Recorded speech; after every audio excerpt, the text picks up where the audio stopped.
Prophets and the Word of God 09. Bendiciones hermanos y hermanas de habla hispana, soy Diana Canadi, saludos desde San Luis, Missouri. Es una alegría para mí hablarles lo que dice la Biblia acerca de los últimos tiempos. Espero que esta lección sea de inspiración y motivación para su vida, a fin de que usted como hijo de Dios, madure en su fe y sea de bendición en su casa, su iglesia y comunidad. Oremos. Padre del cielo, te pido humildemente en el nombre de Jesús, que toques con tu Espíritu Santo el corazón de mis oyentes, y que ellos puedan prepararse y mantenerse firmes en estos tiempos duros y difíciles del fin. Amén. Los profetas y la palabra de Dios. Estamos tratando en una serie acerca de la importancia de leer el Nuevo Testamento. Estas lecciones he instado a que leamos cada libro de principio a fin, una y otra vez, porque nos ayudará a familiarizarse con el texto, y nos facilitará comprender el contexto y poder entenderlos correctamente. Para inspirar a leer, les estaba explicando qué es la Biblia, su propósito y les he dado varias razones del por qué debemos confiar en su contenido. Hemos señalado que la Biblia es una biblioteca de 66 libros que en conjunto cuentan la historia de Israel, y el deseo de Dios por recuperar su familia y la tierra. Hemos dicho también, en cada libro, se añade y se centra la venida de Jesucristo. Dios creó a los seres humanos para que se convirtieran en sus hijos e hijas mediante la fe en Cristo. Pero el pecado nos apartó de Dios, por eso Dios en la eternidad planeó su plan de redención. Efesios 4 del 1 al 5. Para cumplir este plan, Dios mismo tomó la naturaleza humana, se encarnó en María y vino a este mundo para morir como sacrificio por los pecados de los hombres. Después del pecado de Adán, Dios comenzó a revelar su plan con la promesa de la venidera simiente de la mujer, que abriría el camino para todos los que crean en él sean restaurados al propósito en que los había creado. Génesis 3:15. El resto del Antiguo Testamento es el desarrollo progresivo del plan de redención de Dios, hasta que tengamos la revelación completa dada a través de Jesús, quien es la revelación de Dios, el que vino a cumplir con el plan de redención, hecho plenamente hombre sin dejar de ser completamente Dios. Este es el misterio de la encarnación. Primera de Timoteo 3:16. El Nuevo Testamento fue escrito por testigos oculares de Jesús, colaboradores cercanos de los testigos oculares. Estos hombres caminaron y hablaron con Jesús, y lo vieron morir y luego lo vieron vivo y resucitado. Antes de que Jesús regresara al cielo, comisionó a estos hombres para que le dijeran al mundo el mensaje de salvación, a fin de que ellos crean y acepten a Jesús. Lucas 24 del 44 al 48. Estos testigos presenciales y sus asociados más cercanos, Mateo, Marcos, Lucas, Juan, Santiago, Pablo, Pedro y Judas, escribieron los documentos que se incluyen en el Nuevo Testamento como parte de sus esfuerzos por cumplir la comisión que Jesús les dio. En las lecciones anteriores hemos hablado del por qué estos escritores se escribieron, y cuáles fueron sus motivos y por qué podemos estar seguros de que lo que escribieron nos ha hecho con exactitud. En la última lección abordamos la afirmación que algunos tienen de que la Biblia está llena de contradicciones y errores. Observamos cómo estas contradicciones que la gente señala pueden resolverse cuando entendemos el contexto, la cultura y las peculiaridades de la literatura antigua. Esta noche quiero volver a enfatizar el lugar que la Biblia, las Escrituras ocupaba en la vida del árbol genealógico en el que nació Jesús, de Israel del siglo I y del lugar que éste debería tener en nuestras vidas. El cristianismo no se trata solo de aquellos que estuvieron vivos en ese momento, y de cómo Dios dirigió a la generación de los antepasados de Jesús para ser parte de un plan de salvación para aquellos que han puesto fe en la luz de Cristo, desde Adán hasta José y María. Cuando Jesús se transfiguró frente a 3 de sus apóstoles, Pedro, Santiago y Juan, Moisés y Elías, 2 grandes profetas en el pasado de Israel, salieron del reino invisible para hablar con Jesús del plan para cumplir el plan de Dios para el mundo y la muerte de Jesús en Jerusalén. Lucas 9:31. Pedro, Santiago y Juan sabían acerca de Moisés y Elías por las escrituras que oyeron leer en cada día de reposo en su sinagoga local. Moisés recibió revelación de Dios en el monte Sinaí. Él escribió en los primeros 5 libros de la Biblia, que conocieron a Elías a través de la inspiración de los escritos de Jeremías, un profeta que vivió y escribió las escrituras generaciones después de Moisés y Elías. El día de la resurrección, Jesús usó documentos escritos por estos profetas del Antiguo Testamento para explicar a Pedro, a Santiago, a Juan y a los demás cómo, qué, Con su muerte y resurrección, se cumplían las profecías del Antiguo Testamento y el plan de redención de Dios. Lucas 24 del 25 al 27, y del 44 al 45. Pablo, un autor del Nuevo Testamento, mientras instaba a un grupo de creyentes a permanecer fieles a Jesús, les recordó que estaban rodeados por una gran multitud de testigos, hombres y mujeres, esperando recibir el premio al final de la carrera. Hebreos 11:40.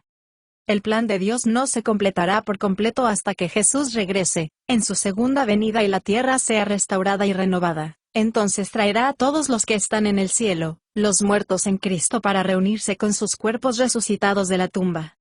El Señor establecerá su reino visible y eterno en esta tierra y vivirá aquí para siempre con su familia de hijos e hijas redimidos. Entonces habrá más tristeza, más dolor y más muerte.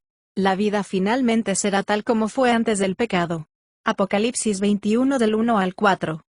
La precisión en lo que escribieron los escritores del Nuevo Testamento fue fundamental, 100% exacta e infalible. Dios les había dado el mensaje vital para compartir que la simiente de David es el Redentor prometido ha llegado, tal como los profetas lo habían predicho.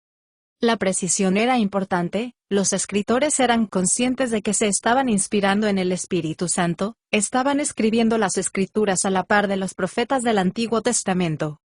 Pedro, un testigo ocular, uno de los 12 apóstoles de Jesús, escribió 2 documentos del Nuevo Testamento, Primera y Segunda de Pedro, antes de ser ejecutado por su fe en Cristo.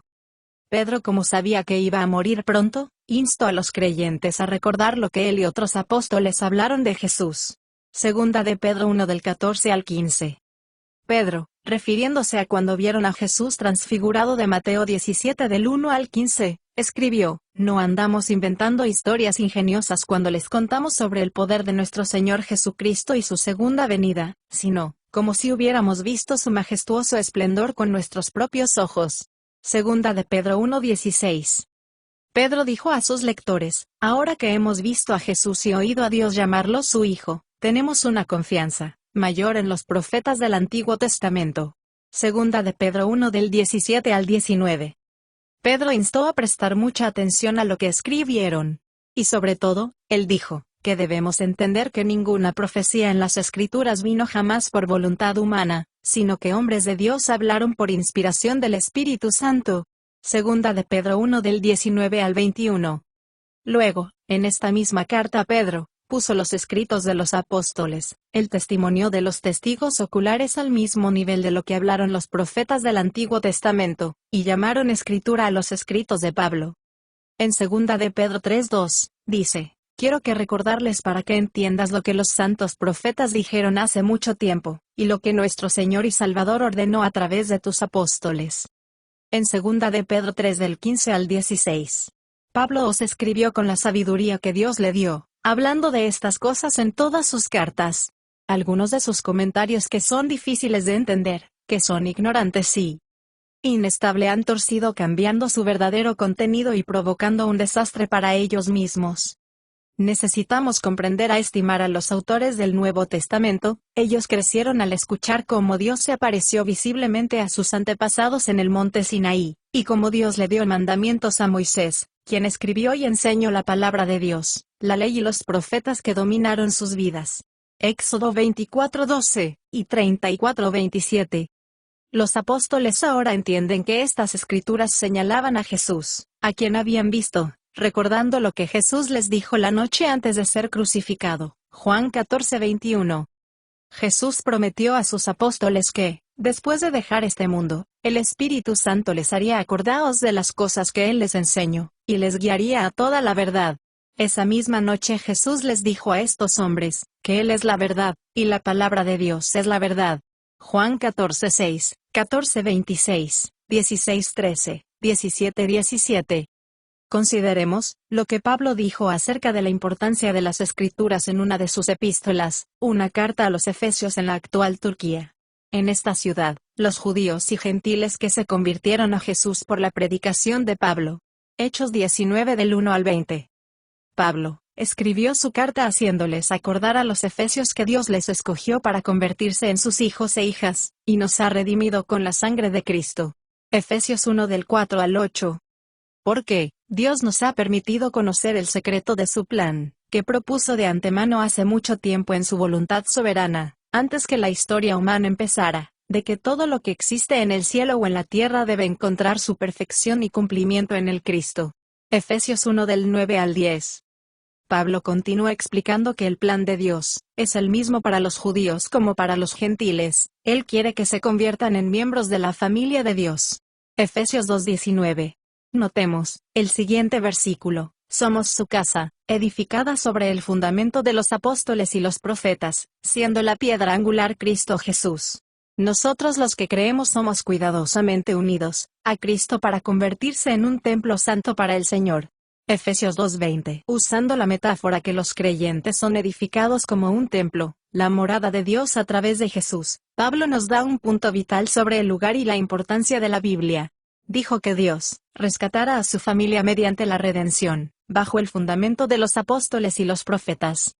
Esta declaración de Pablo se refiere a los hombres que escribieron el Antiguo Testamento y predijeron la venida de Jesús. Los apóstoles y profetas fueron los hombres que vieron a Jesús antes de su nacimiento, y fueron enviados a proclamar su evangelio y escribir los libros del Nuevo Testamento. La Iglesia está edificada sobre el fundamento de los apóstoles, los testigos oculares de Jesús, y los profetas del Antiguo Testamento, no en las personas que hoy se llaman a sí mismos profetas y apóstoles. Cuando el apóstol Pablo predicó el Evangelio y estableció iglesias, convenció a la gente de las escrituras del Antiguo Testamento. Hechos 17:2. Y también escribió las escrituras del Nuevo Testamento, que fueron, luego las que usó para instruir y edificar a los creyentes en su fe. No digo que no haya profetas, ni apóstoles en estos tiempos. La Biblia indica que Jesús ha constituido apóstoles, profetas, evangelistas, pastores y maestros para entrenar a su iglesia. Efesios 4:11. Les menciono esto para demostrar la importancia de leer el Nuevo Testamento. Las redes sociales están llenas de todo tipo de supuestos profetas que hacen todo tipo de predicciones que, como es sabido, no se cumplen. Sin embargo, los cristianos continúan escuchándolos y tomando decisiones basadas en las palabras de los profetas. No voy a hacer una enseñanza detallada sobre los profetas y la profecía, pero quiero hacer varias declaraciones antes de exponer mi punto de vista en relación con esta enseñanza sobre la lectura de la Biblia. Los profetas del Nuevo Testamento no tienen el mismo estatus que los profetas del Antiguo Testamento. La pena para los profetas del Antiguo Testamento, cuando sus profecías no se cumplían, era la muerte. Deuteronomio 18 del 20 al 22. No existe ninguna base bíblica para buscar guía personal a través de un profeta. En el Nuevo Testamento, tenemos el Espíritu Santo en nosotros para guiarnos y darnos a conocer la verdad de Cristo, lo que los hombres y mujeres del Antiguo Testamento no lo tenían.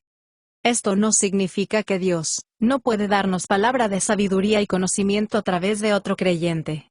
Primera de Corintios 12:14. El punto por ahora debemos tener en cuenta es que la profecía popular de hoy en día no tiene ningún valor, no tiene ningún parecido a lo que vemos en la Biblia, en el Antiguo y Nuevo Testamento. En las Escrituras, la profecía predictiva se daba para manifestar la relación, la voluntad de Dios, el plan de redención, y no para predecir quién va a ganar las elecciones o decir qué nos depara el año nuevo, o con quién me casaré. En Apocalipsis 19:10, dice, porque la esencia de la profecía es dar testimonio de Jesús, es predicar la verdad acerca de Jesús. Profecía es la palabra poderosa que inspira el cambio de vida. Dios ha profetizado su plan de redención para nosotros en general, comenzando con Génesis 3:15. Ahora todo lo que necesitamos es saber acerca de su plan para nosotros está en su palabra escrita. Para esto tenemos la Biblia. Muchos de los llamados profetas de hoy son maestros en enviar mensajes de texto de prueba. Usan un versículo fuera de contexto para adaptarlo. El punto que el orador intenta transmitir en lugar de permitir que la Biblia hable por sí misma, tuerce la profecía. Por ejemplo, en Amós 3:7, dice, el Señor no hace nada sin revelarlo a sus profetas primero. Este verso está mal. Solía decir que necesitamos escuchar a los profetas actuales de Dios. Pero aquí está el contexto de este versículo. Israel estaba a punto de ser juzgado por años de adoración de ídolos y corrupción moral y social. Unos 30 años después, el reino del norte fue conquistado por los asirios. Por eso, Dios les advirtió a Israel antes que viniera el juicio para que cuando sucediera, ellos se arrepintieran. Él guarda su palabra. Dios había dicho a sus antepasados, cuando los sacó de Egipto, si me abandonan por otros dioses, yo permitiré que sus enemigos les invadan. Deuteronomio 4 del 25 al 28. Segunda de Crónicas 20:20, dice, escuchen habitantes de Judea y Samaria, crean en los profetas de Dios y tendrán éxito. Tengamos en cuenta el contexto que Israel enfrentó frente sobre el molesto ejército enemigo. Buscaron ayuda de Dios y Él les dio instrucciones específicas con su espíritu, a través de un levita. Mientras Israel subía al campo de batalla, el rey recordó a su ejército, que si seguían las órdenes e instrucciones de Dios, que tendrían éxito en la batalla, y eso fue lo que sucedió. Este versículo no tiene nada que ver con prosperar financieramente o políticamente, al creer en los profetas y Dios preservó el linaje redentor en el que nació Jesús. En Hebreos 4:2, dice, porque también a nosotros se nos ha anunciado las buenas nuevas como a ellos, pero no son provechosas, cuando no vienen acompañadas de fe. Este versículo no tiene nada que ver con la profecía predictiva, se refiere a la generación de Israel que Dios los libró de Egipto, quienes luego se negaron a entrar y colonizar la tierra que Dios les dio como promesa. Jesús nació en Belén, como el profeta Miqueas decretó que vendría. Miqueas 5:2. A pesar de eso, Israel no creyó en su palabra profética, que el Dios Todopoderoso lo decretó como parte de su plan. Pablo declaró el propósito de los apóstoles, profetas, evangelistas, pastores y maestros del Nuevo Testamento son constituidos por Dios con un solo propósito, preparar a los santos para la obra del ministerio.